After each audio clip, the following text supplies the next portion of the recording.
ఒంటరిగా ఉన్నప్పుడు ఎన్నో పిలుస్తుంటాయి నిన్ను. నువ్వు మంచి చూడాలనుకున్న ట్యూబ్ కదా, ఆ ట్యూబులో ఆ గాలి దృశ్యాలు ఎన్నో ఉంటాయి. ట్యూబు, టైరు పేర్లు పెట్టారు కదా, అందులో అపవిత్రమైనవి ఎన్నో మనకు ఓపెన్ అవుతుంటాయండి. నువ్వు అనుకుంటావు ఏం పర్లేదులే, నాకు ఏం కాదు, ఒకసారి చూద్దాం అనుకుంటా.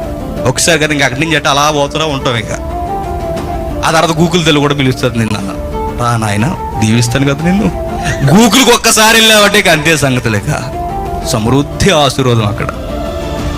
అందుకే అడుగుతున్నాడు, ఒంటరిగా ఉన్నప్పుడు ఇలాంటి ఇబ్బందులు ఉన్నాయా, బయటకు వచ్చాయి. మరి ఎక్కడికి వెళ్ళాలి? ఎవరైతే ప్రార్థన చేస్తున్నారో, ఎవరైతే దేవునితో సహవాసం చేస్తున్నారో అట్టివారు గుంపులోనికి వెళ్ళిపోయిన ఆయన తిమోతి అంటున్నాడు. ఇటు ఒక సేవకుడు మరొక సేవకుడికి పర్సనల్ లెటర్లో చెప్తున్నది ఏంటో తెలుసా? యవనేచ్ఛలను జయించాలి అంటే ప్రార్థన చేసే సహోదరుల దగ్గరికి పో. అక్కడ ఏముంది? దేవుడు